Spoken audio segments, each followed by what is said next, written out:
Welcome to the Thunderdome.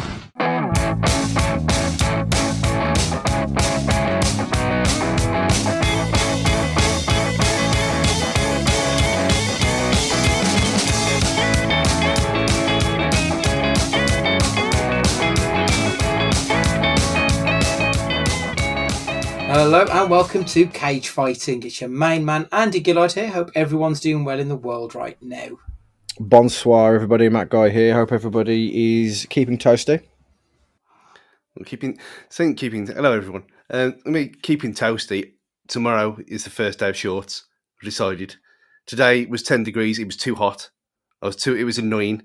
I even have my big red coat, as you've seen now, Matt. It's Puma King Glory from 1998.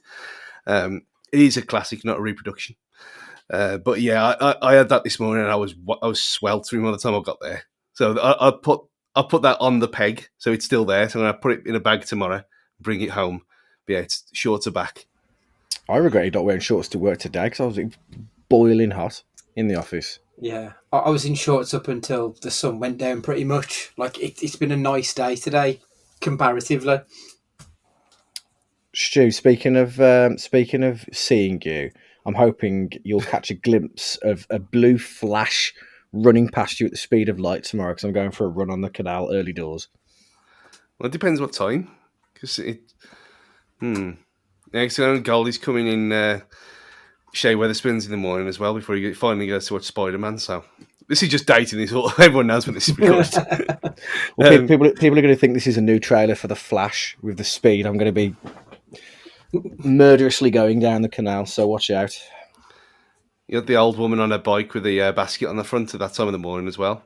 It's almost like we are in a simulation where the same people do the same things every single day, regardless of the weather. Maybe we're in the sequel to The Truman Show. You know, like the one-legged tramp outside your house. Yep, it's true. Yeah, so is he a regular around your ends then, this guy? Ooh. Yeah. He just kind of moseys around, and then kind of hangs out at the bottom of the street and looks after the local off license, make sure they're well catered for. Okay. Sits on the wall opposite his house. Yeah. But it's got to a point now where it's like if he's not there, I'm like, oh, we better check.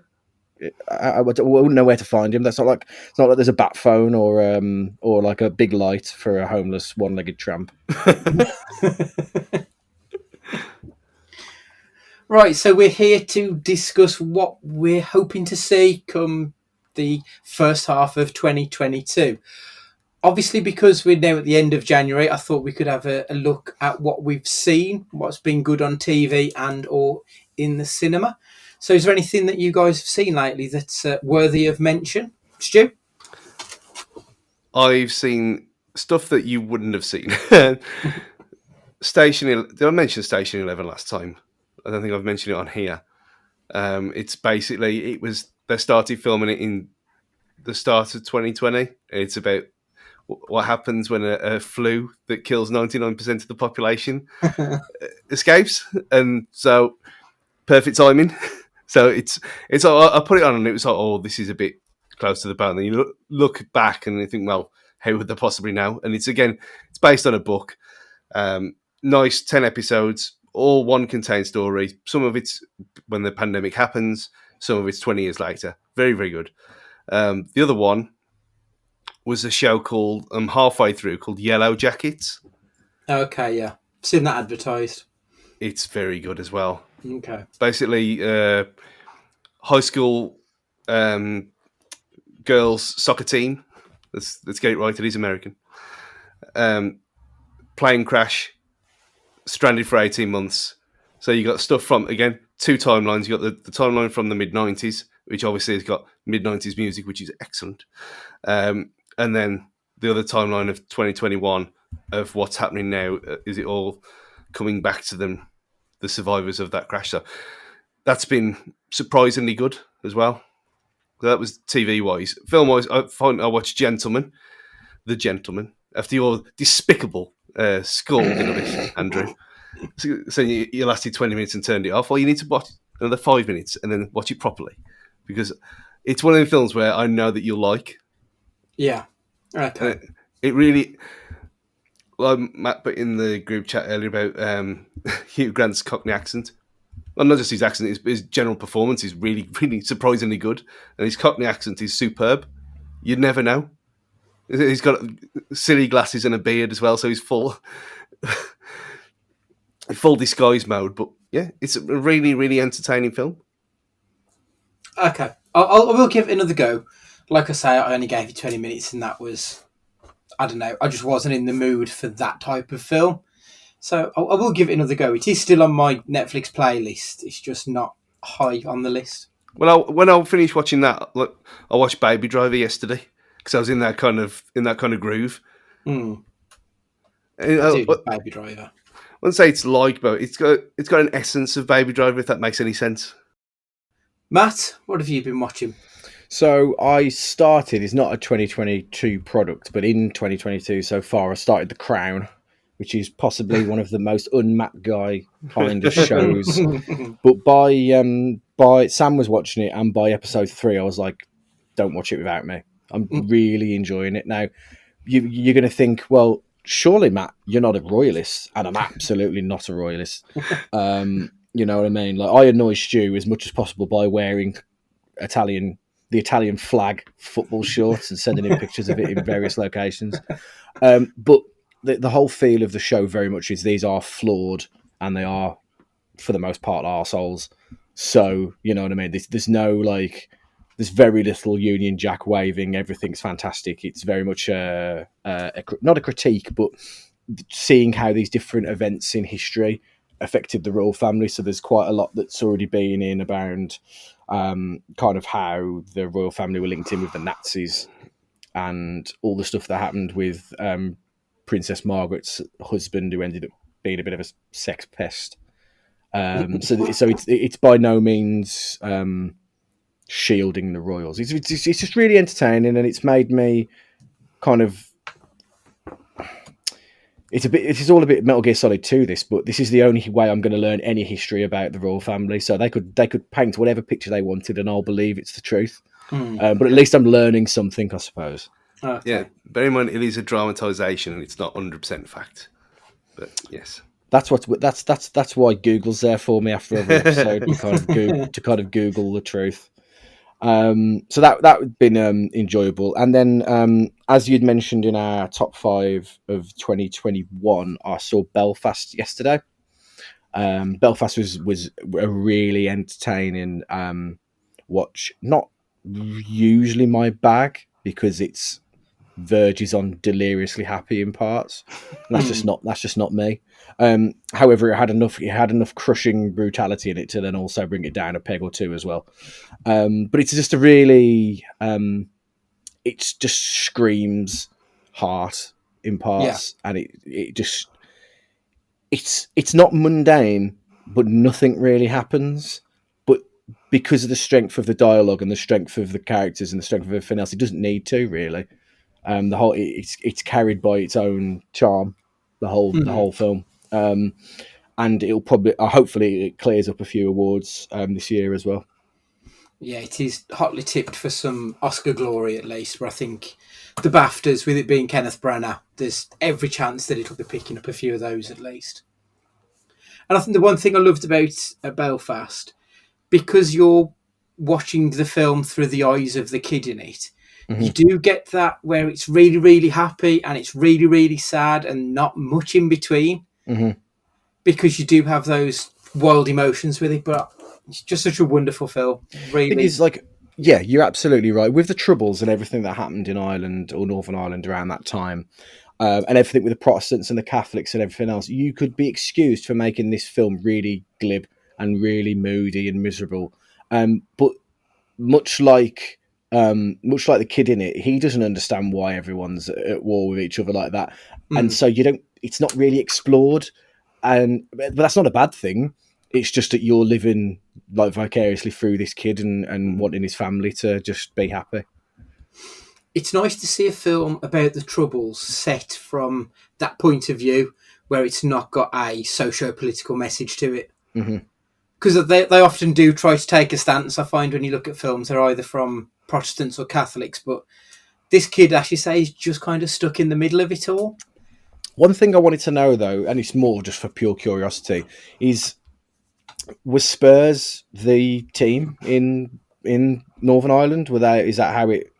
Because I thought to myself, well, when did Best obviously was at United, and what time period would that have been, and everything else? So I was trying to work out in my head like what the Spurs connection was. It was that the player that's written on the wall. That's what it would have been. Best had long gone. I mean, when was it 60? Was it Best was Best after this? I think when was he? When they won the. When did they win the European Cup? Was it 67 or 69? So this was 69. This was set. So yeah. So I'm just trying to think. But apparently the kid is a Liverpool fan as well, and he wouldn't do it. He wouldn't say Spurs. Oh, really? And he in a way to get round it, Kenneth Branagh said, "You only have to do it once." And he said, "We'll just use that take," and that's what they did.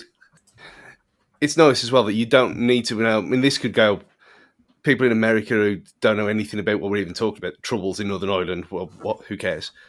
You don't need any background knowledge to it. I like that about this film. Yeah, exactly. Where you just see there's a conflict in the community that's obviously fucking everything up. How the kids and the people are coping with it. That's all you need to know. And that was one of the good parts for me, because I thought, well, this is why it's probably going to win things, because you need no knowledge, unlike The Crown. Yeah, it certainly helps, doesn't it? For myself, I've got a couple of films I wanted to mention and a TV series. I finally got to see Licorice Pizza after my ages of whinging about not being able to see Licorice Pizza. I really enjoyed it. I love PTA as a director. He's always able to make the world that he builds feel really authentic. So it feels like you're in the 70s, even though it's 2021. So I really enjoyed it. It was a great film. It was really... There's been a lot of criticisms about it because the main guy in it, Philip Seymour Hoffman's kid, Cooper Hoffman, he is a 15-year-old lad, and Alana Haim plays a 25-year-old woman, and they have this weird on-off relationship. I think a lot of people struggled with this 10-year age gap, with one of them being underage, and I think that there were elements of that which people would struggle with purely because of the world we live in now. But the film, as far as I could tell, was set across years. So even though he started out as 15, I think by the time it culminated, he would have been, late teens, early 20s at this point. Yeah. So there were some issues surrounding it, but that's by the by. It's an enjoyable film that feels authentic. How old is Anakin when Padme meets him? Let's just say that. Exactly that. The other film I went to see was Scream 5, which should have been called Five Cream. It really bugs me that they didn't put Five Cream in there. But it does make sense within the plot of the story, because they do talk a lot about... They talk about requels, so not a remake, not a sequel, a requel. And that's basically what this is. The characters within it are literally, in some cases, related to the characters from the first film. So you've got Randy's niece and nephew are in this movie, and there are other people who are, within the bloodline of other characters. And a lot of it does go way back to the start. It pays homage, I think, to the genre in some really nice elements to it. It also shows some really wanky elements of horror fans, which I don't want to put myself in, because so like they keep talking about, is it elevated horror? So they're talking about her favourite film was The Babadook, because it's actually about grief and motherhood and all these other things. It's not just horror. Horror's for idiots. It's elevated horror. There's more to it. Well, that's just horror. Horror's always been like that. You've always had these films from way, way back that have spoke about more than just blood and guts. But you've also had films which are just mindless, kill of the week sort of things. So there are a few elements of that did bug me, but I think they did enough to pay off those arty-farty kind of people in there. So I think they found the balance just about right. Is requel like Force Awakens and Ghostbusters Afterlife kind of thing? Is that what you took? Like, it's not a sequel or a remake. Of. Yeah. Yeah, I guess that's where you would put it in. 'Cause, I mean, I think the horror genre has done a few requels over the last few years. So, like with the Halloween films that have been coming out over the latest trilogy, has basically been a restart, but it's also been built on what's already been there. So it's a bit of both, really. Mm. But that's just the latest terminology for it. It is basically a sequel, but that's why I think they didn't want to go with Scream 5. I think that's why they went with just Scream as the name of it. It's interesting. I think if you like the first film, you will enjoy this film, and it's probably one of the stronger ones of the 5. To be fair, how many of the other ones do you need to watch though? Because I ain't seen any of the other the other 3 for a long time. Just the first. Fair. Yeah, the second and third, I don't think get mentioned at all, and the fourth is the least Scream of the 5 anyway. So yeah, it just pays. It just goes back to the first, I think. So you would need to see the first to get the full. I mean, they explain it as they go along anyway, but to get the full flavour of it, I think you'd be best off watching the first again. And the TV show I wanted to make mention of is Peacemaker. Oh, yes. Just with the absolute most fucking riotous fun I've watched on TV for ages. Like, it's what you want from the Suicide Squad on TV. Like, John Cena he probably was the best thing about the Suicide Squad. He was hilarious and ridiculous and so far over the top, and he's just brought that to the small screen along with his friends, and it's just been absolutely dynamite. Is it an origin or is it post Suicide Squad? It's a sequel. Post-Suicide. Yeah, so at the end of the Suicide Squad when he's in the hospital bed, Yeah. it picks up literally from there. Yeah. And they show parts of the film in the intro to the first episode, so you don't need to go and watch it again to refresh your mind, like I did anyway because I hadn't seen it for a while. It kicks in. This is what happened, like previously on. It might as well have just done that, and then it takes it from there. And I've never laughed so much at a show like this ever. It doesn't give any fucks at all. Proper belly laughs as well, isn't it? It's like you are basically watching a comedy. The way it goes, it is really hilariously funny. Doesn't feel forced in the slightest, which I think sometimes these shows do. Yeah, and all the. I mean, I said it after 10 minutes. I said this is live action Johnny Bravo, and that's exactly what it is. He's just a fool. Is Eagly real? No, CG. It's all CG. So I looked and I thought it looks too good to be a puppet, and then but they can't train a bird to do that. Yeah, you're never going to get an eagle to hug a human. Well, no, not that one. But no, it does look real. It's so well rendered. It's excellent. Yeah. Yeah, it's the highlight of the front. I'll get, like tomorrow as soon as I get back from work, it's straight. Get it straight away. Yeah, I can't wait for the next episode. But talking about, before we go into the actual thing, we don't do it that often, but a game that I've played that it came out last year. It's on Game Pass as well, Matt, if you want to join for free. It is now on PS5, called The Artful Escape. Oh yeah, I think I've got it downloaded. I just never played it. Yeah, it's only 4.5 hours. You just play it in one sitting. It's a rock side-scrolling adventure that it pretty much plays itself. You're just there for the ride. But the voice cast: Lena Headey, Jason Schwartzman, Mark Strong, Carl Weathers. Okay. Pure fun. That's great. Yeah. Pure fun. Sit down, one sitting, get it done, easy. Brilliant game. Oh, fantastic. I will make a note of that because I do need something. I tried to restart Arkham Origins because I've done the first two. And I never realised, but on Arkham Origins, they changed the controls around. Yeah, it's different developer. Yeah, that really pissed me off. So, like, R1 used to be to aim and stuff, but now it's not. It's to equip. And I'm like, well, having just completed 2 games doing one way, to try and do it another way, it's completely thrown me. So I need something to break it up, I think. So The Artful Escape, that'll be the one, I think. Right, so we'll have a look at what's coming in the first half of the year. Once we hit the halfway mark, we'll do a half-term report and we'll look to what's coming up in the second half of the year, but that's not going to be until June, July anyway. So, February. We'll start with what's going to be on the small screen first. Very thankful to see that Disney Plus are going to be giving us a chance to watch the Hulu exclusive Pam and Tommy. So this is based on the true story of Pamela Anderson and Tommy Lee's sex tape being leaked. We've got Lily James and Sebastian Stan playing the titular roles, and they look ridiculously like Pam and Tommy. Very titular indeed. Yeah.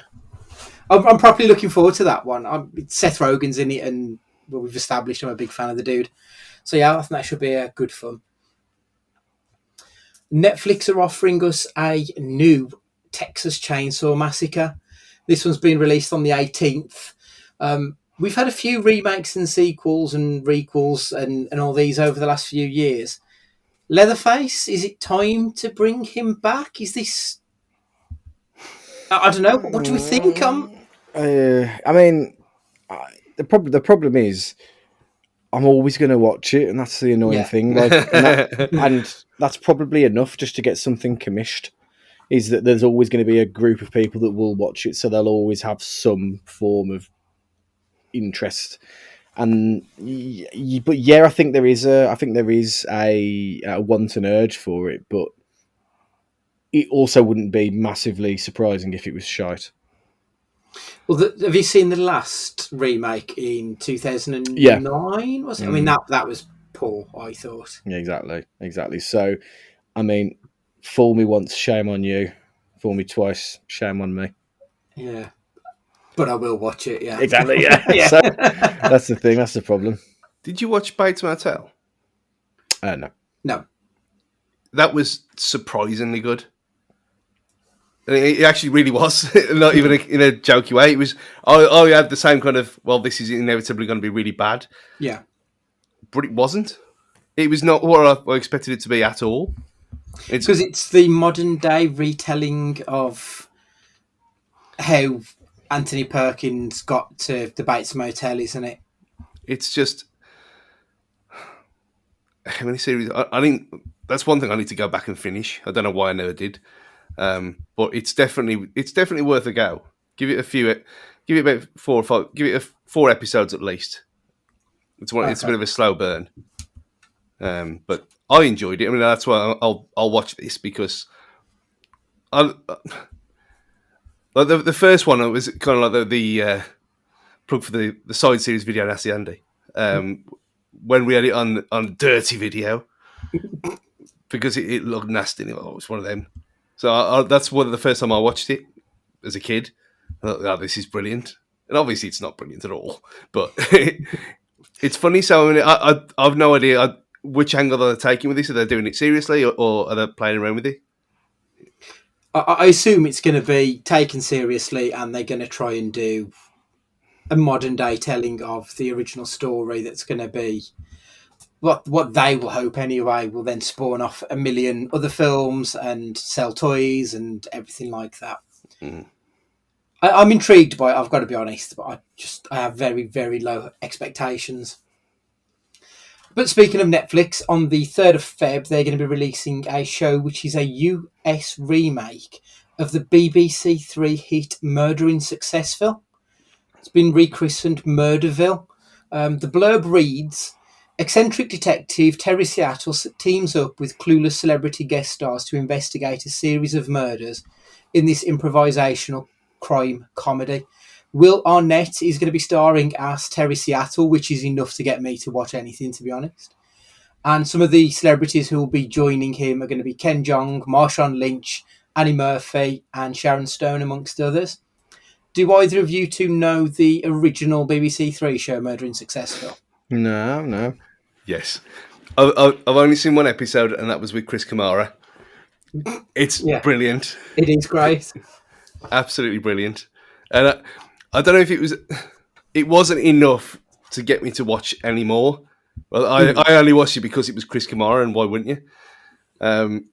But I enjoyed it thoroughly, but maybe it's one of these things where it will work being American and over the top more than being quaint and English on BBC Three.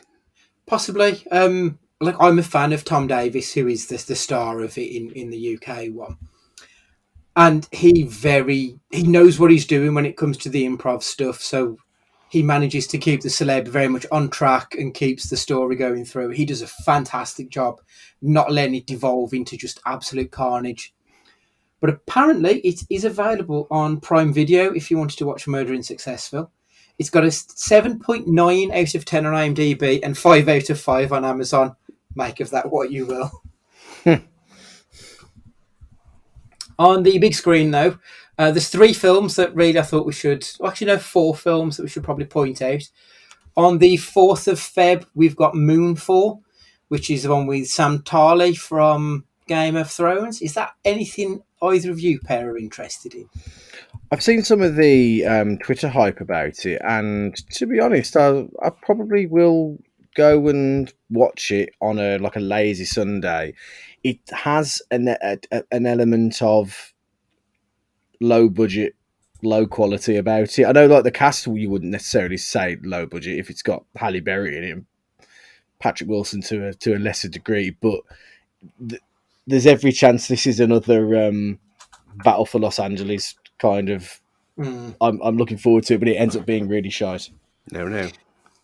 Stu, you're a fan of the end of the world type of movies, aren't you, if I remember correctly? Oh, fuck yes. And after watching Don't Look Up, I'm well looking forward to this one. It's I could. There was a period of time where I couldn't get enough of them. I was one of them. They're not. Like I said, I never upgraded them to Blu-ray. They're all on DVD upstairs. I think it's like 2012, and they're quite clearly quite shit. But you can't not watch them. I enjoyed San Andreas, the one with the rock in, obviously. Yeah. I enjoyed that one. Like generally, it's not my bag, but I had a feeling you'd be well up for Moonfall. Yeah, day after tomorrow as well, with the terrible CGI wolves in that film. Also on the 4th of Feb, Jackass Forever is finally hitting our screens. Like about 18 months after it was originally scheduled to be out. And then it was supposed to be out back in December and then got postponed last minute. I know we spoke about it very briefly before, saying that we would all be going to watch this one. How excited are you? Is this more out of morbid curiosity of how these idiots look 20 years later, or is this a genuine excitement for the film? The problem is, like, in the trailer, so I only watched the trailer yesterday for it, and in the trailer, all of the stunts and all of the stuff are really tame. Now, I know they're not going to throw the best stuff into the trailer. That's fine. I get that. That's fine. But, like, I just wonder, is it going to tonally just feel really like, oh, this hasn't aged well? Like Tom TK messaged me yesterday saying, oh, I made the mistake of watching some Lee Evans stand-up from like 15 years ago. We both loved him and obsessed about him back in the day, but then you watch it now and you're like, oh, God, this really hasn't aged well. And I worry that Jackass Forever is going to be like that. But if it goes down the Dirty Grandpa route or whatever it was called, goes that route with it and makes it more like that, where it's more observational stuff as opposed to purely just hurting themselves, it still could be pretty fun. Stu? You know exactly what I'm going to say. I don't have many alerts on Twitter because there's just too much. But Superhuman TV show is one of them. And every Sunday, him fucking himself up every week is one of the highlights of the weekend. And in the time since Jackass, obviously we had Dirty Sanchez here as well. And yeah, he's gone to the extreme. But it's still them lot. And the amount of, just from a nostalgia fest in itself, seeing them all again, I don't really care if it's time or not. I know I'm going to be giggling all the way through it, like I was when I was 20 years old again. So, absolutely, I'm going in there with absolutely no expectation at all. Probably have more than a few drinks before we go. I'll go in there, even if I go in on my own. I don't care. It's one of them. I can't wait. It's been too long. Yeah, I am looking forward to it. Like I properly loved that first film. I think there were the moments in that first film where I've laughed harder than I've ever laughed at anything else. Like it was brilliant, but I don't know if that's because I was 20 when I saw it or however old I was. So I'm really looking forward to seeing how this goes and how it all plays out. 2 weeks later, this one is probably for you, Per, to talk about because I don't know a lot about this one, but Uncharted is being released. Well, Stu, you're going to have to take the reins on this because I've never played one of the games, being a filthy Xboxer. And what I've seen of this film, it looks fucking awful. It does look bad. Yeah, it does. And it's Uncharted, not Uncharted, like accountants. Okay. How fucking picky. Yeah, what, Right. you notice I've not mentioned this for all of 4 days since you put the order up. It's an uncharted territory. Just think of it that way, which is pretty much the kind of the reason of the games in the first place. I mean, I said to you, Andy, about the video for the Legacy Collection that's out, or would have been out last Friday for the people who listen to this. I haven't played any of them, and Uncharted 2 is my favourite game of all time. It just is. 4 is a close second, but the second one, I love it. It's camp nonsense. It knows what it is. This film looks shit, admittedly, but in a kind of fun shit way.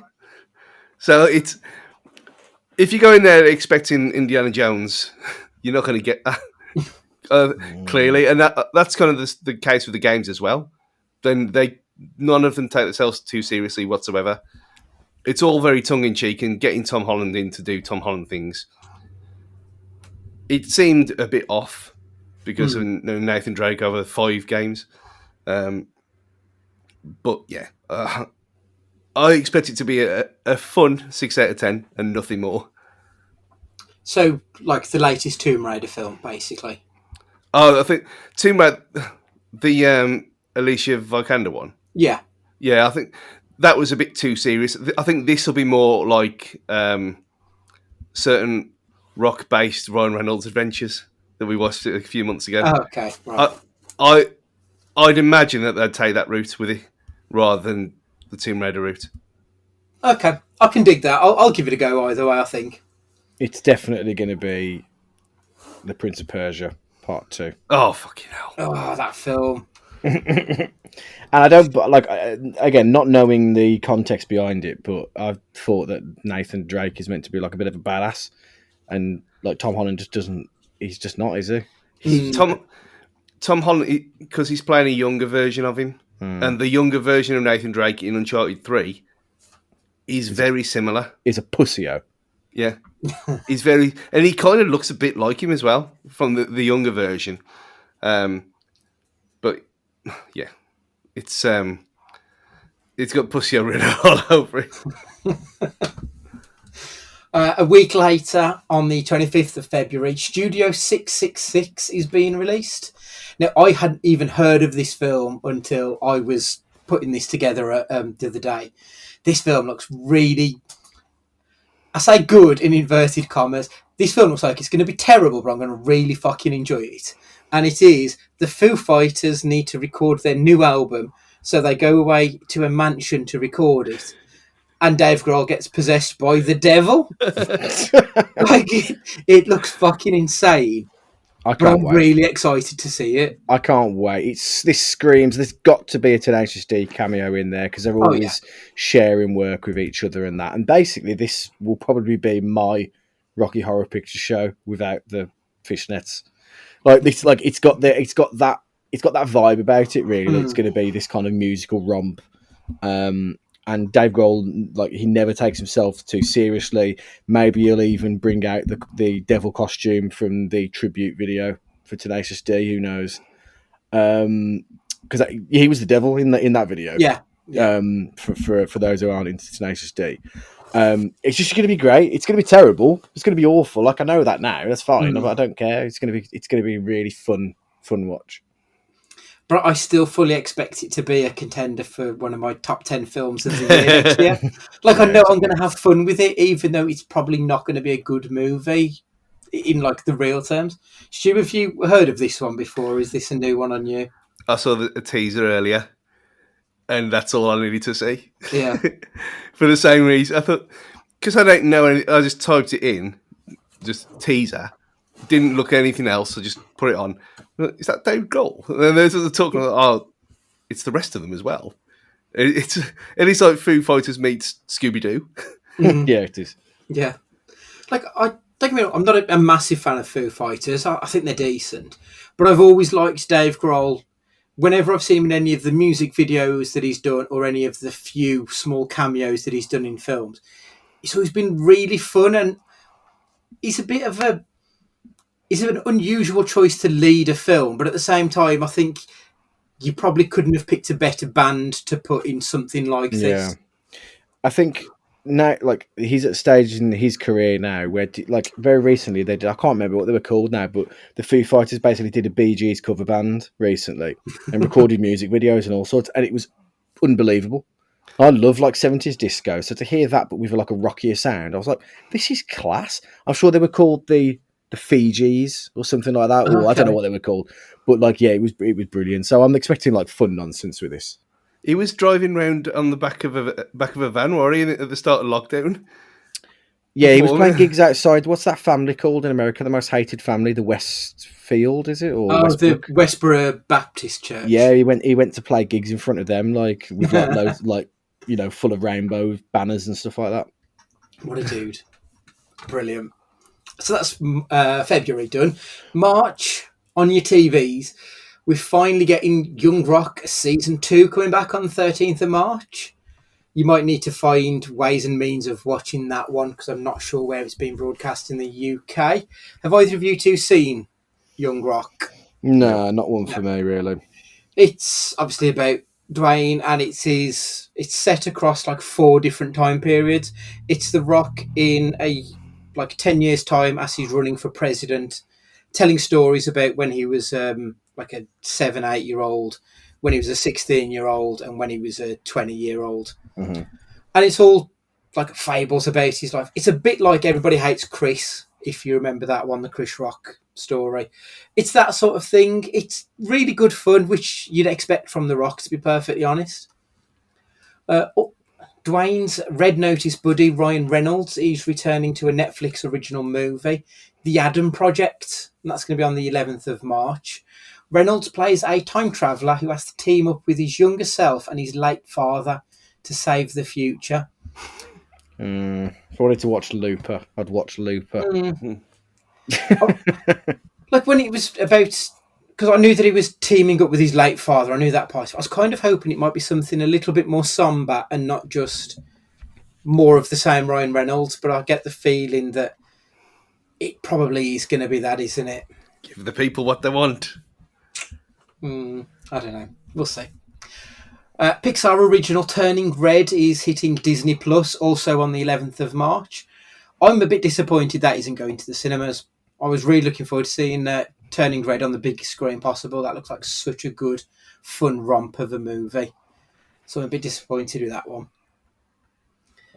Ending the month off, we get the first return to the Marvel Cinematic Universe when we get Marvel's Moon Knight on the 30th, direct to Disney+. Have we seen the trailer to this one with his god-awful Cockney accent? Yeah. It just looks all a bit... someone described it as like Mortal Kombat, basically, because of the Mortal Kombat 2 is having the Moon Knight writer involved, and I'm not surprised at this point. Yeah, it does. I can see what you mean. It does have that look to it, doesn't it? I was really excited about it until I saw the trailer and thought, actually, this might be a bit shit. Stu, thoughts? Haven't seen it, don't care. We'll watch it as soon as it comes out. Okay, that's fine. A quick aside, straight to Disney Plus, did you say? Yeah. So does this mean it's low budget Channel 5 time, or is this still like a big budget romp affair? Disney have been putting the money behind their series and films, to be fair. So I think they still will with this. I expect it to probably be more along the lines of a WandaVision than Hawkeye, which was very much street level. So I think the money will be there behind it, but I don't know. We'll see. You know what? We haven't talked. We didn't mention it earlier when we were talking about Disney Plus about Boba Fett. And have you watched it now? I still haven't caught up with the very latest episode 5, was it? Yeah. No, Yeah, okay. I haven't yet. No. So we'll be quiet about that one then. But there'll be. It was the best episode of the season so far, and it looks very promising now. Okay. Yeah, I will get around to it at some point. I just haven't had chance while we work and what have you. In the cinema, I think there's only really one film to mention, like for me at least. That's the 4th of March, which is Matt Reeves' Day, which is The Batman. I cannot tell you how excited I am for this film. There has been so much discourse on Twitter, discourse in inverted commas, about the runtime hitting 3 hours. What do we actually think to that? Like, is that something we actually give a shit about, or do we just want to make sure that it's a film good enough to fill 3 hours? Like, I don't have an issue with a long film, as long as it's good enough to hold it. Stu, thoughts? Right. Does it matter if it needs to be 3 hours? Make it 3 hours. If it needs to be 2, make it 2. Who gives a fuck? I mean, if you've got bladder problems, then that's your fault. Sort yourselves out. That's the only reason why. It's just people wanting to moan again. This is the main problem. I mean, I said that I was a bit disappointed with the rating that it's got for reasons I wanted more bloodshed, like we've got in Peacemaker. But you're never going to get that with Batman. I mean, we might get an unrated version, we might not. But well, you did make a good point that the rating now for is it PG, whatever. Is very different to a PG from 20 years ago, and the amount you can get away with. And sometimes less is more, which is weird in a 3-hour film, but saying that, Lord of the Rings, how long them things are, people sat through all them, and the extended editions, no problem whatsoever. So people moaning for the sake of moaning again. It is. Matt, thoughts on exceptionally long films in the cinema?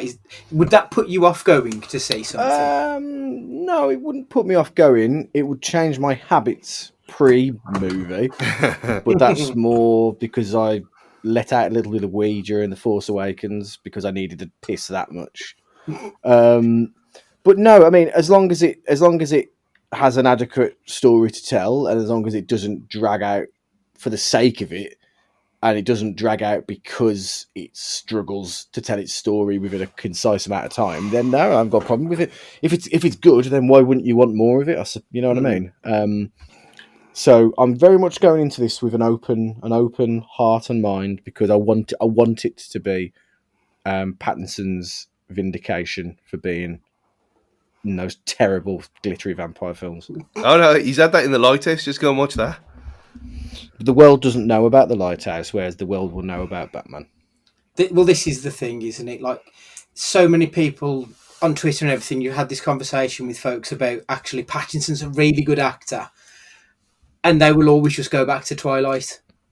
And it's just such a harsh thing to judge him on because that's not what he's capable of. He's got so much better in his locker. And let's not forget how terrible Tenet was as well. No, it's not. It's like judging DiCaprio on Titanic.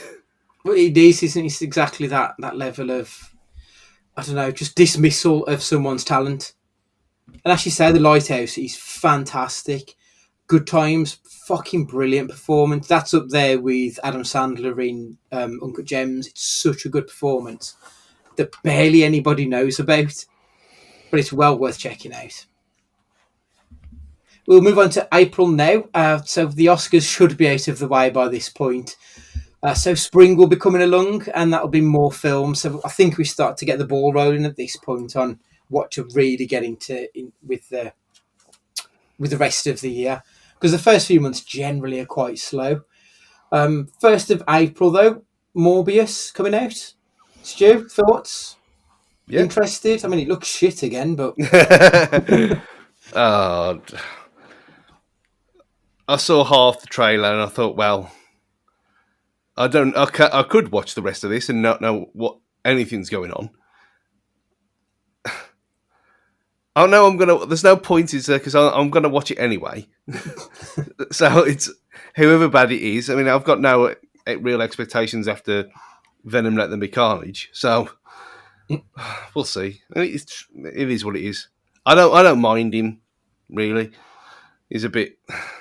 I know he's a bit kind of hot and cold sometimes, but we'll see. I'm not looking forward to it as much as other things in April. Let's put it that way. That leads me on to a good question for Matt, actually. Matt, you saw Jared Leto in The House of Gucci. Mm-hmm. How awful was he on a scale of 1 to 10? He wasn't Dallas Buyers Club, that's for sure. I don't think it was the absolute worst thing I've ever seen. However, it wasn't fantastic. The thing is with Leto is that he gets a bit of a pass because he's always been music in my head before he was an actor. Oh, okay. Because 30 Seconds to Mars existed in my plane before him as an actor existed in my plane. So as far as I'm concerned, I think he's doing a bloody good job and he's trying his hardest and he's not a real actor. Whereas actually he probably wants to be taken really seriously as an actor and like do music on the side now. Yeah. I really enjoyed House of Gucci, so don't get me wrong. But his performance in that is shocking. And there are some shocking performances. Like Pacino, he's bad in that film. The only one who really sort of turned up knowing what he was doing was Jeremy Irons. Jeremy Irons gives a proper actor's performance. And everyone else is just like, I'm just going to swing for the fences on this one. And it'll be the campiest, most batshit insane film you'll ever see. And it was, but I still enjoyed myself watching it, I think, with it. Going back to Morbius, my understanding is it's got a lot more to do with the Spider-Verse than I initially realised, from what I gather, from overhearing people talking at work about it. Like, I'm sure in the comics, is there more to do with Morbius than we think? Because what I was trying to get at is this kind of like, Marvel's going to have a really difficult job on its hands about building up to an Avengers Assemble or an Endgame or an Infinity War level again now. And are these like Morbius, these type of characters really going to help build towards that massive crescendo again? Like, it doesn't feel that way so far, but I understand this Morbius character there's more going on there with Spider-Man and that world. It's Sonyverse, so it wouldn't surprise me now if this is kind of retroactively fit into Amazing Spider-Man 3 in some way. After the clown, did you see the interview with our new Lord Andrew Garfield the other day? No. The people were asking him about it, and Amazing Spider-Man 3. Where the fuck were you guys 8 years ago? Well, fair enough. I mean, so the second one wasn't great, so it didn't warrant it. But yeah, I think no one really knows anymore what's going on with all this stuff. The whole Spider-Man thing. He could go anywhere. I don't think we'll ever see Tobey Maguire again, really. But the clamour for Garfield's, they can't say no to it, surely. Not after he's how good he was, and now he's everyone's darling after Tick Tick Boom as well. Watch it soon, Matthew. Watch it soon.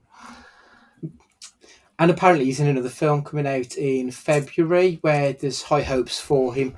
It's The Eyes of Tammy Faye. He's starring alongside Jessica Chastain. And they play real-life televangelist duo Tammy Faye Bakker and Jim Bakker. I don't know if I'm pronouncing that right. But Jessica Chastain won an award at the Music City Critic Award. So I quite fancy that. It's not a subject I know a lot about, but those pair being in it is enough to make me want to watch it, to be honest. But regarding people not being there 8 years ago to support an Amazing Spider-Man 3, there was a fucking reason for not supporting it. He's had a good 10-minute cameo in one film. That does not mean I want to go back to that universe of dog shit movies. And they were both shit. It wasn't just Amazing Spider-Man 2. They were both shit films. The first one is not as bad as you remember it. On my rewatch, and how terrible the Tobey Maguire Spider-Man, the first one, is, which shocked me because how much I liked that film before. Amazing Spider-Man is not bad. It's not good, but it's not bad. But the second one killed it for a reason, and yeah, just leave it there. We don't need any more. Just move on. And let's move on anyway. 8th of April, Sonic the Hedgehog 2 is coming. Yes. I'm properly looking forward to this one. It looks great.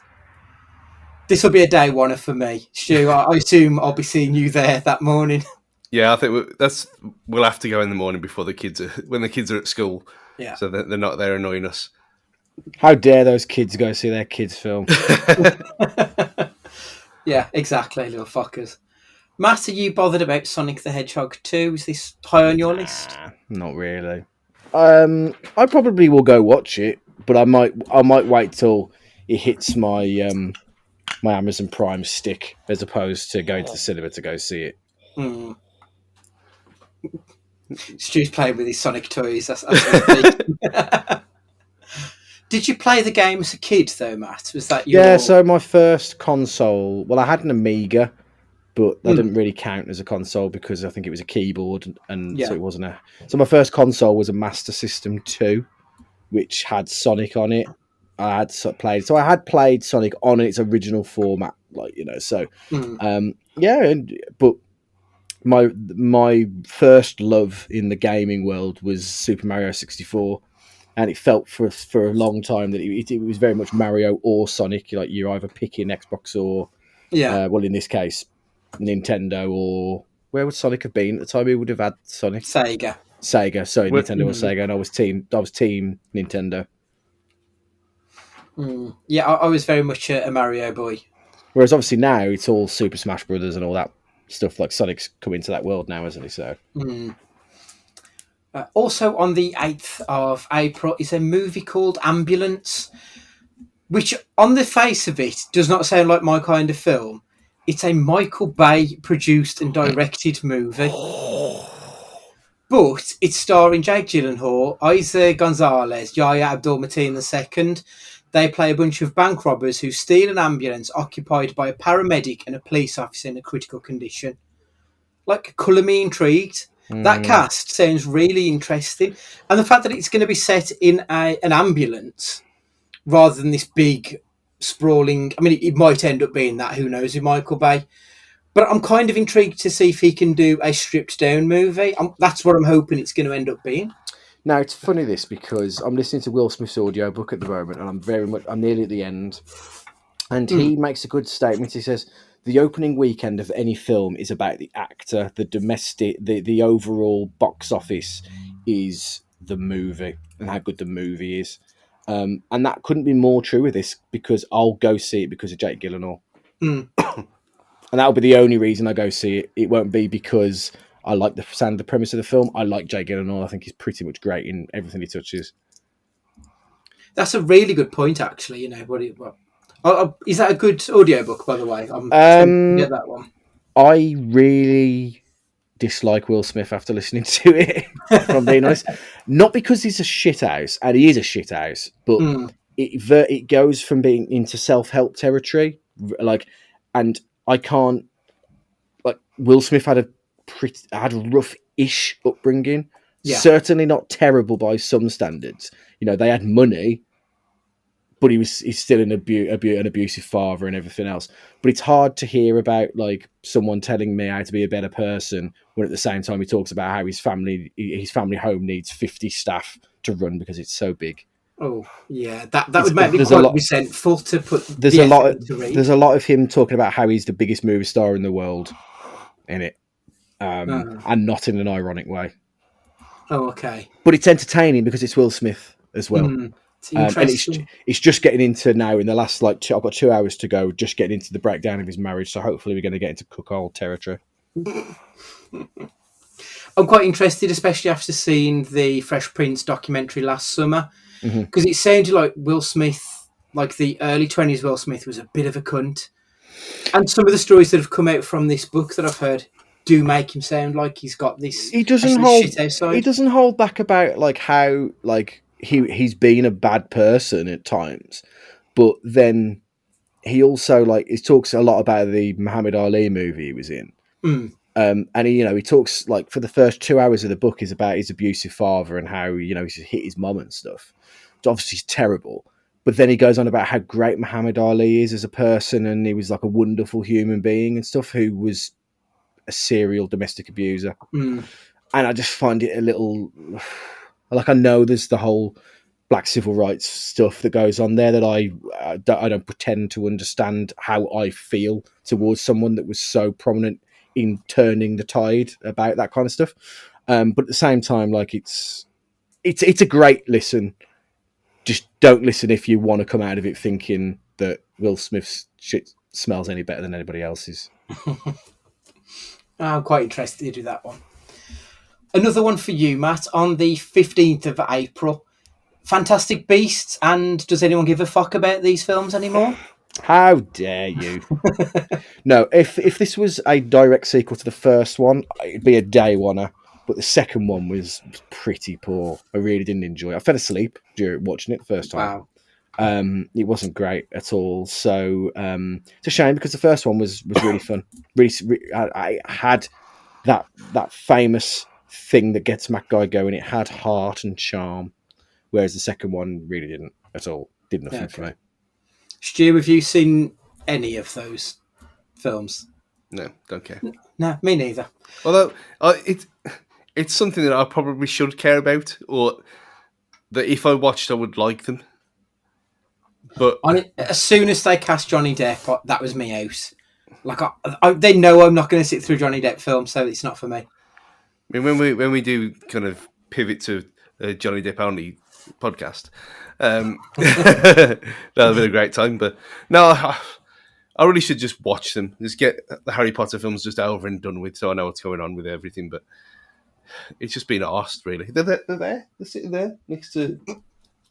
They are great. They are great. They're sandwiched in between The Hobbit and Jurassic Park 3D.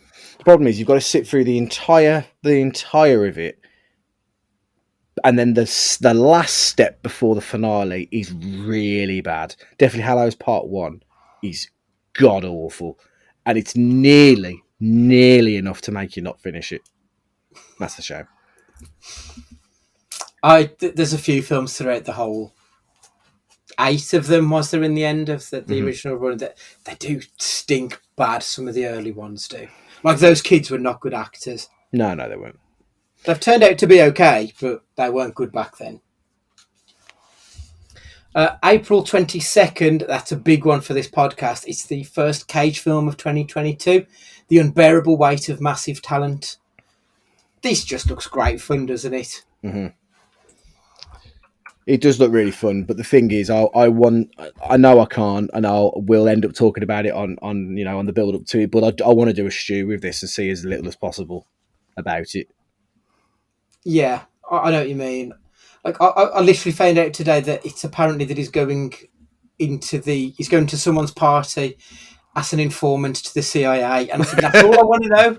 Because that's enough to get me going, and I'm really looking forward to it. And just the little memes and stuff that have come out of it with him doing that weird pose with his fist in his knuckle, bowing down to Pedro Pascal. I'm like, yeah, this is going to be great. And I think because Pedro's in it as well, that's another reason to be quite excited for this movie. Mm-hmm. And to end April, on the 29th, we get a film called 65. This is an Adam Driver starring movie. He plays an astronaut who crash lands on a mysterious planet, only to discover he's not alone. Big fan of Adam Driver. I think he's got the possibility to be the next De Niro, or I think he's got the seeds of a legend in him. Stu, you're a fan as well, then, yeah? Yeah, I like him. He's obviously saddled with the certain other films and trilogies, but yeah. It's like that Chaos Walking that I mentioned a few weeks ago. It's similar kind of vibe to that. So any sci-fi based alien world planet things, I'm going to be there for us. And throwing Adam Driver as well. Then yeah, of course. Knew nothing about it until you put it on this list. And that's how it's staying. Yeah. It's a bit early for May. Like, there's a few films that have been announced, but the ones we do know, on the 6th of May, Doctor Strange and the Multiverse of Madness. I can just tell from that title alone, I'm going to fucking hate this film. I just know it's going to piss me off. I mean, May is a long way away, so I may watch 1 or 2 episodes of WandaVision by then. So I might know what's going on. I might not. I don't expect you'll need to know. If I'm honest, I don't think it'll play that much of a role in it. I would hope not. The best thing to do is watch the last 5 minutes of episode 1 and 2. So then that's the shit part gone, and then watch the rest of it, and you'll be okay. Or So I had this talk with Nate because Nate put it. I think this is a whole English and American thing because they had all these nonsense programs growing up. Yeah, we didn't have them, did we? So that it made we had no cultural reference to it whatsoever. And he put it top. I think it was top of his thing. His MCU series, WandaVision. I was like, no. Is that like the real American sitcom episode where it's like she's a housewife, it's all black and white? Yeah, the first 2 are like that. Oh, fucking hell. Yeah, my only kind of experience of that is the one scene in Natural Born Killers, which is like the only bit I know about it is that. Yeah, that's sort of what it is. Just I Love Lucy sort of. Yeah. There is a video on YouTube, WandaVision in 9 minutes. Watch that. Okay. It'll just explain the thing. That'll be more than enough. I couldn't ask for a better birthday though. On May the 20th, we're getting DC League of Super Pets. The Rock is going to be suiting up as Crypto, and Kevin Hart is going to be Ace the Bat Hound. The trailer just looks like really ridiculous fun. It's what I want to say, to be perfectly honest, on my birthday. So I'm really looking forward to that one. That should be excellent. And also on the 20th of May, which I didn't know about, Legally Blonde 3. I really like the first Legally Blonde. Like, I think it's a decent comedy. The second is turgid dog shit. Do we need a third one? Do I now need to watch the second to watch this third one, though? Oh, I hope not. Because I've never seen the second one because of everyone hating on it. Oh, it's a quandary. If it's good, then yeah. If it rights the wrongs of the second, but then that's 2 hours I'm going to have to lose again to watching nonsense that we can't even talk about. Yeah. Matt, are you a fan of Legally Blonde? What did you think of it? It's not my bag, that whole like miscongeniality. So the first Miscongeniality is a good movie as well, and it does have heart to it. So I thought it might have been something you would maybe if I watched it again in a fresh pair of eyes. But, it's not something I'd rush out to see, to be honest. But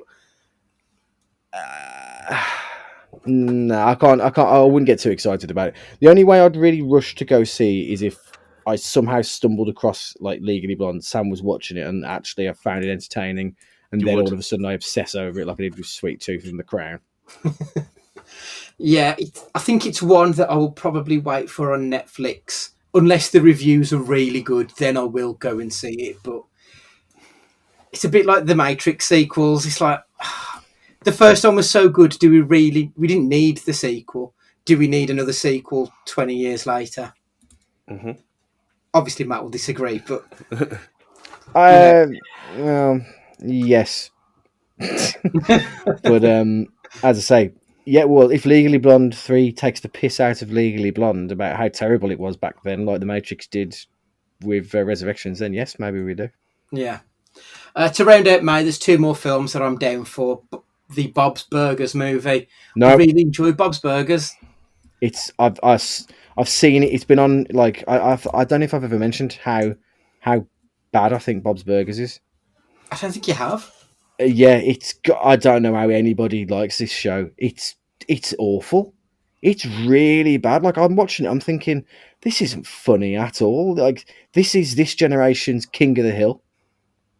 I never got King of the Hill.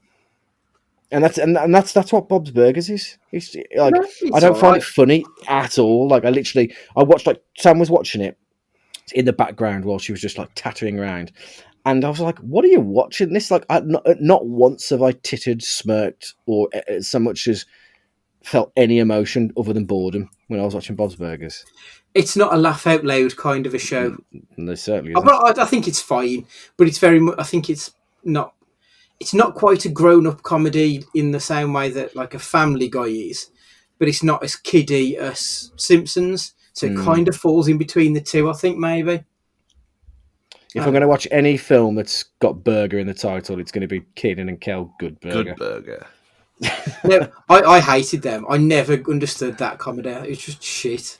What? Yeah. This is nonsense. Oh my This is God. the worst thing. This is the worst thing you've ever said. The revelations that have come out on these 3 episodes about like the looking back on 21 and 22. We might not make the 100th episode Drinkcast Bonanza because we're going to fall out. Yeah, not for me. Not for me. The other film in May, Top Gun Maverick, which I'm assuming we'll all be going to see that one. Oh, day one. You're definitely day one for this one. Oh, okay. I know you are. Day one in Aviators. Yeah, I could tell straight away that like this is going to be your bag. Oh, I can't wait. This is one. When they said our top 5 favourites of all these, this is no surprise. This is joint first. How are they going to get away with the homoerotic overtones in this, and not offend people? They're just going to have gay sex. That's the only way they could do it. Is just go like the only way through. The only way. What's the saying? The only way out is through. Like that's what they need to do. They need to just literally go balls deep into it if they're going to do it. Yeah, I don't think we'll be getting no volleyball scenes in this one. No, it's just going to be full on broback. That's fine. That's fine. So that's May. June, we've got Jurassic World Dominion. Stu, are you a fan of the Jurassic World or Jurassic? Have they all been worlds, these latest 3? I can't even remember. Jurassic World, then Jurassic World Fallen Kingdom. Fallen Kingdom. Yeah. And then this one. Yeah. This one's it's gone all Planet of the Apes, isn't it? This one. Yeah, it's Chris Pratt being Chris Pratt again in everything. So, yeah, it was all right, watchable. That's I'm not going to rush to it. It's got to that stage now where it's not what it was in 1993, where it was groundbreaking, and even Jurassic World, in the whatever the term is that we were talking about earlier, it was one of them. It was fun. And it was nice, and it was new, but it was the same as before at the same time. So it's just another literally summer blockbuster, and that's all it is. Nothing more, nothing less. Ended after this one before you jump the shark, so to speak. I think. Yeah. Oh well, the shark jumped out and ate a horse or something. In the last one, literally ate a shark. The megalodon. Yeah, exactly. I mean, anything with my love Bryce Dallas Howard in gets my vote, to be fair. So that's fair. Lightyear is being released on the 17th. Obviously the Buzz Lightyear live action Chris Evans movie. I'm looking forward to that. I've been a fan of all of the Toy Story movies throughout, so I think this should be good nonsense fun. Matt, thoughts? Yeah, it should be. It should be. My only thing is because this is the story of the character that inspired the toy, isn't it? Like, will it lose some of its fun playfulness because it's not the toys in Andy's bedroom? Like, is it going to feel different to the others because it's not the same? Do you know what I mean? Yeah, I get what you mean. Yeah. I've no doubt it'll be a great film, but are people going to think it's different when they see it? Are they going to think it's the movie they think it's going to be? It out of all of them, I have seen the trailer for this because what could possibly be ruined in this, and you can tell that it feels different from that. So for the stupids, then they probably will moan about it, but is what it is. And finally, in June, on the 24th, we're getting the Baz Luhrmann Untitled Elvis biopic. Tom Hanks as Colonel Tom Parker. I'm really looking forward to this. I am, and I am a secret Elvis fan. However, I really want them, and I don't think they will, especially if American icon and hero T. Hanks is involved. Talk about blaxploitation and how he, made his career off the back of unnamed black artists who he ripped their music from. I don't think they'll talk about any of that, and that would be a shame. I think with it being Baz Luhrmann, it's going to be big, bold, and the music's going to be excellent. But I don't think it's going to be that deep. No, I think for you, Andy, this will be more of a risk of being Bohemian Rhapsody than Rocketman. Yeah, I'd agree with that. I think Baz Luhrmann has got the tropes of doing the unreliable narrator with better, so I think he might lean towards Rocketman. I do worry that there will be grandising bollocks, for want of a better word, of Bohemian Rhapsody. And this is yet again, this is a film. This is not this is not historically accurate. It is entertainment. But yeah, this was my number one. This was joint number one with with Top Gun Maverick for very different reasons. Yeah, can't wait for this one. Lovely. And I know we said we weren't going to do July, but I've got a couple of films I wanted to just say. We're going to get Thor, Love and Thunder, so we're going to get a return of Natalie Portman. All for that. Nope. So it's Daniel Kaluuya teaming back up with Jordan Peele. Fantastic. Black Adam. So we're getting even more of The Rock in the DC universe.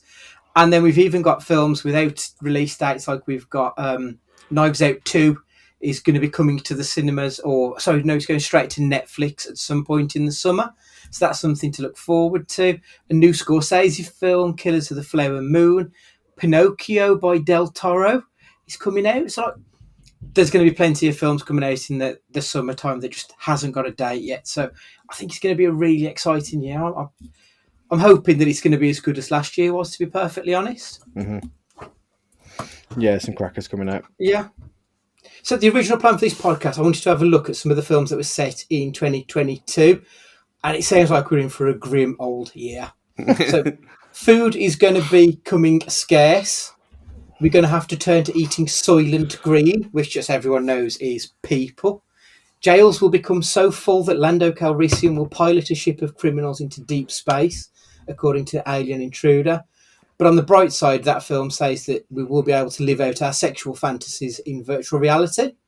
So that's something to look forward to. Here we go. Do. However, we won't have time to think about sexual fantasies because there is a storm coming, a geostorm. And if that storm doesn't kill you, though, the 8th annual Purge Night will try its best. Finally, to make it through all the unremitting shit the future may come knocking, there needs to be bodies to fight in the Tomorrow War. So if we make it through all of that shit, what are the 5 films that you're looking forward to most in the first half of 2022? Stu? Well, the ones we've mentioned film-wise already, let's get it back up here. I put little notes next to them so I wouldn't forget, and now I've lost the whole document. It's disappeared. Feel for time. Yeah, as I said, Elvis and Top Gun, can't wait. Mm-hmm. Doctor Strange, inevitably. Jackass, yes. And the Batman, I think there's a lot on here that we're going to be, strangely, we actually all going to watch and probably all enjoy at the same time. Mm. The stuff that we haven't mentioned already, Peaky Blinders final season, which how you've not watched it is a travesty. The Walking Dead final season as well in February. Mm-hmm. Yeah, and after how good it ended last time round, I can't wait for that. And then The Boys season 3 in June. Yeah, I'm looking forward to that. It feels like it's been such a long wait as well, doesn't it, that one? But is there an animated thing before that as well? Invincible should be out at some point. No, a Boys spin-off. Well, there's the one which is supposed to be set in a high school, I think, for superheroes. Yeah, I think I heard something about that on a podcast earlier, but I don't know what it was about. Okay. I don't know when that's coming, but that's the only thing I've heard. Matt, what are you looking forward to in the first half of the year? So Peaky Blinders was top of my list in terms of things that's not on the list we've already talked about. Really looking forward to that. Hopefully, it's a satisfying kind of end to what has been a pretty consistently excellent show, I would say. Dead to Me Series 3 will be the finale for that show as well. I'm really looking forward to that because the two series prior have been an unexpected hit for me. Something I wouldn't normally kind of divulge in, but actually it's been pretty excellent. A film coming out which probably doesn't sound like my bag, but I think when you think about it, it probably is. Blonde, the chronicle of the life of Marilyn Monroe.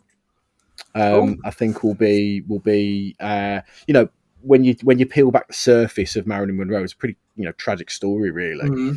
Mm-hmm. So that's going to be pretty excellent. Hopefully.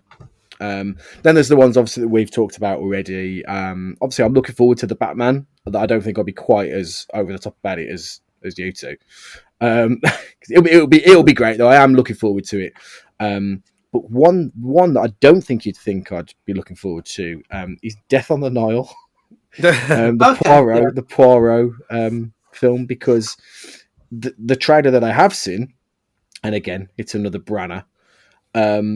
The trailer looks excellent, and it's got like a crazy cast.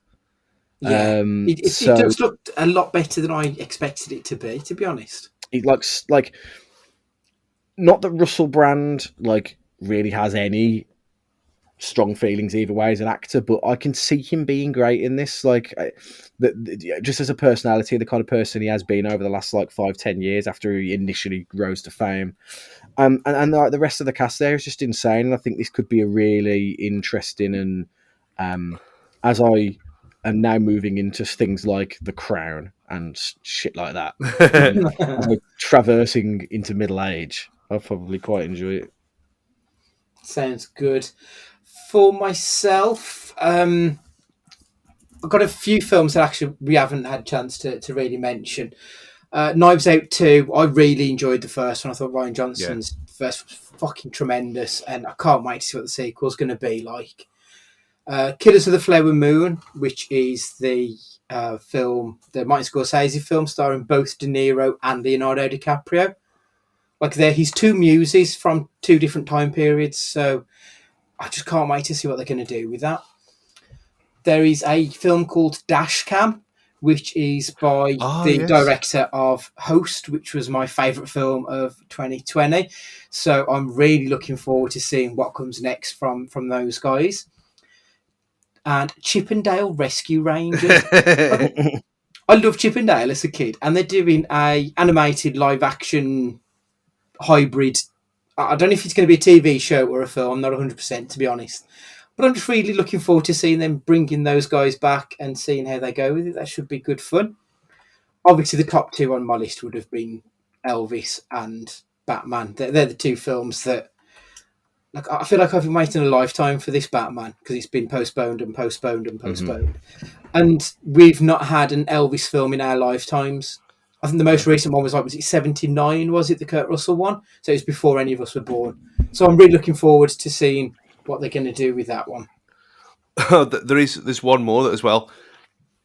No, we were talking about how Apple TV Plus is, apart from Ted Lasso, is completely irrelevant to us because we don't watch anything on there. There's the last days of Ptolemy Gray. It's spelt really strange. Ptolemy Gray. Samuel L. Jackson makes a rare TV appearance as Gray, 93-year-old man sinking into dementia until he's given the opportunity to regain his memories and try to solve his nephew's death. Okay, that sounds quite interesting.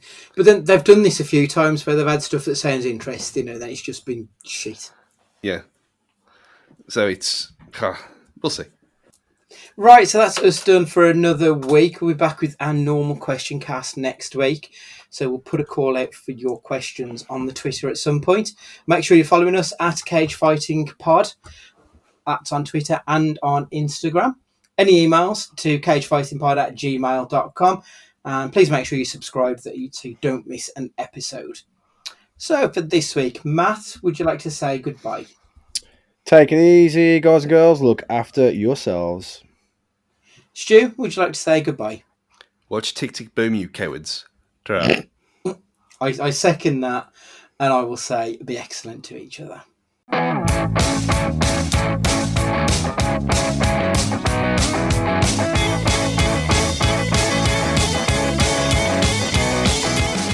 Oh my god, what was the name of that show? Completely irrelevant to this. That was like was it a Netflix or an Amazon Prime? And basically the guy had to solve his own death. Oh god, but he's like everyone was robots or holograms or something like that. Oh god, it's really gonna annoy me. I'm gonna find out what it is and I'm gonna come back to you. What's his name? Who's the guy in the Gillian Anderson and him are in a TV show. They tried to like solve murders. What's the Well, the X-Files. No, That's not what I the was X-Files. thinking of then. No, not the X-Files. The Fall. Yeah, The Fall. Right. Let's work this Wasn't through. that Jamie Dornan? Yeah. No, it's not Yeah, him. it No, is it's him. not Ian. No, well, no, this isn't who I'm thinking about. Oh god, this is really going to annoy me. You'll have to cut this bit out because this is going to be terrible. No, it's podcasting. What's the name? I'm sure it was something like it had a metal in the title of the show. Was it Jamie Dornan being a piece of metal and not a bee? No.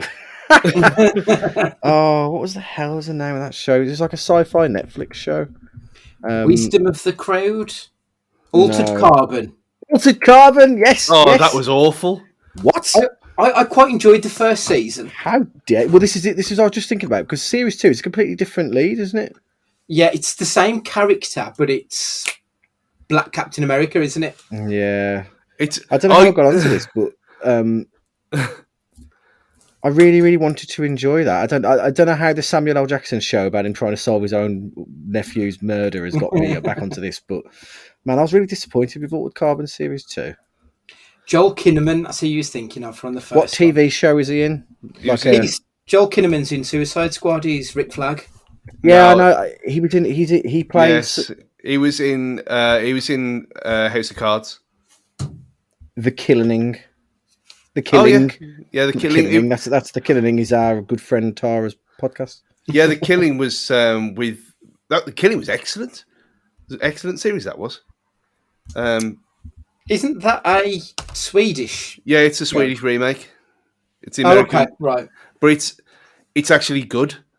It's an actual. It's like a, not like the tunnel remake of the bridge. Oh, I quite enjoyed the first 2 seasons of The Tunnel. I didn't bother with the third. I mean, some of them are okay, some are not. But this one, The Killing, was really. I mean, it's so far away now that you ain't gonna get spoilers for it anyway. But yeah, I mean, she was that good that I can't remember her name. Is it Anna something? Anna Torv was in King Fringe. It's Mirel Enos. Yeah, It's news to me. No idea. Muriel Enos. Yes. But I had a bit of a brain fart. I had some of Andy's tequila, clearly from a few episodes back. Brilliant. Right. I don't think there's anything else that we need to discuss for the rest of the year, is there now? Okay. We'll just go into the goodbyes, I think, at this point, yeah?